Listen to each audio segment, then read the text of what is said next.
You know, sometimes the stock market reminds me of those long California roads in late summer afternoons. Everything looks calm, almost peaceful. But drive just a few more miles and the weather can flip completely. The wind shifts, the sky brightens, or suddenly turns gray. And the funny thing is, no matter how prepared you think you are, the market always finds a way to make you rethink everything. Today, I want to share a story that's unfolding right in front of us. A story about how real fund managers make decisions when running a high-income strategy in volatile times. But this isn't just about numbers, spreadsheets, or charts. It's a story about investment philosophy, about how a strategy is built to survive both the perfect June sunshine kind of market and the unpredictable, messy kind. Recently, I had a chance to talk with Michael Kovacs and Paul McDonald, the CEO and CIO of Harvest ETFs. And if you've ever met them, you'll know exactly what I mean when I say this. These guys aren't the type who chase short-term gains. They're the kind who spend decades understanding the market, understanding people, and more importantly, understanding how money actually moves in a world that has never been stable for long. And during our conversation, one thing really stuck with me. Not everything that shines in the market deserves a place in your portfolio. It sounds simple, but in reality, it's the result of deep analysis. Decisions you can only truly understand after years of watching cycles rise and fall. Have you ever wondered what really makes a high-income portfolio sustainable? It's not about picking a bunch of stocks with high premiums. It's not grabbing whatever's trending on social media. And it's definitely not about boosting distributions just to make investors happy in the short run. No. Great managers ask bigger questions. Does this stock have long-term growth potential? Is its volatility strong enough to generate sustainable premiums?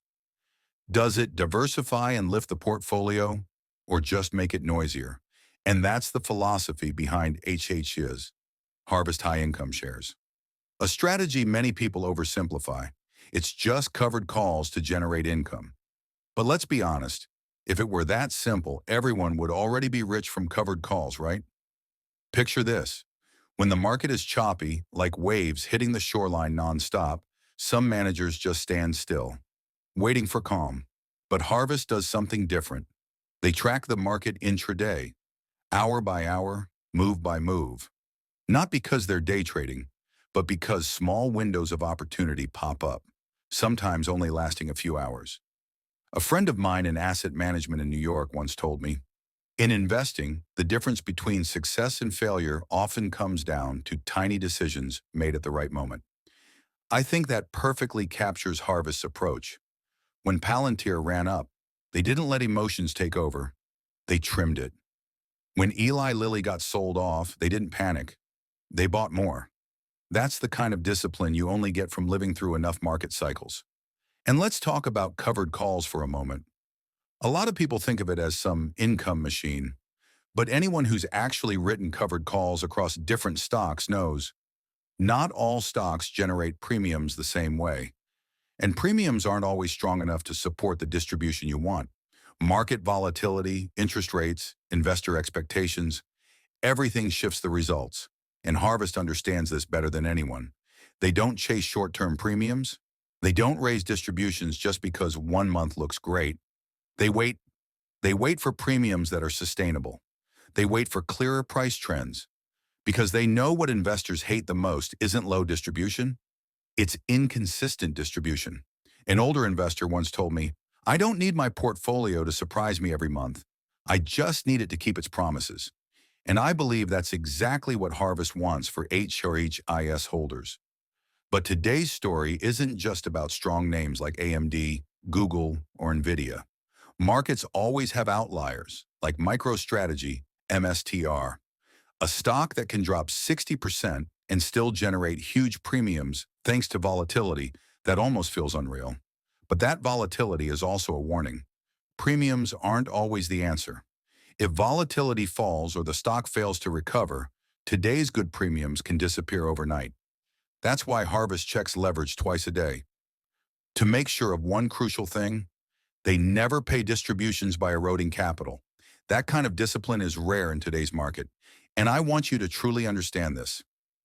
In income investing, stability doesn't come from avoiding volatility. Stability comes from understanding volatility and using it to build a smarter strategy. HHIS isn't perfect. No strategy is, but it's built on a philosophy of growth, income, and staying alert in a constantly shifting market. And to me, that combination makes it worth diving deeper into. In the next parts of this video, I'll walk you through how Harvest actually manages the portfolio, how they write covered calls, and most importantly, how they decide when to raise or lower distributions. But for now, let's begin our journey into HHIS the real way, the human way, the way the market truly behaves day to day. When people talk about HHIS, most of them look only at the monthly distribution number and make their judgment from there. But I want you to go a little deeper, because behind every distribution is an entire operating system. Complex, deliberate, and yes, very human. A system where every decision starts with the same question. Does this create sustainable value for investors? And to understand HHIS, we need to start with its foundation.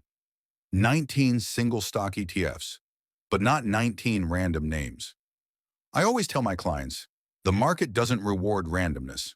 The stocks inside HHIS are chosen based on real growth potential, the kind of volatility that can reliably generate premiums, and most importantly, the role each name plays in diversifying the portfolio. Once, Paul, Harvest's CIO, told me that they evaluate each stock not only through data, but through how it behaves across different market cycles. Some stocks look great on paper, he said, but once you run them through a real-world model, they contribute nothing except noise. That line stuck with me because it reflects how cautious, almost humble, their approach really is. Have you ever noticed how some portfolios look diversified but are actually full of risk? Because the stocks inside move in the same rhythm. With HHIS, the goal isn't to stuff the portfolio with big names. It's to balance growth and income. That's why only companies that generate strong, consistent premiums across various market conditions make the cut. Next time, we will continue talking about rebalancing, the art of subtlety.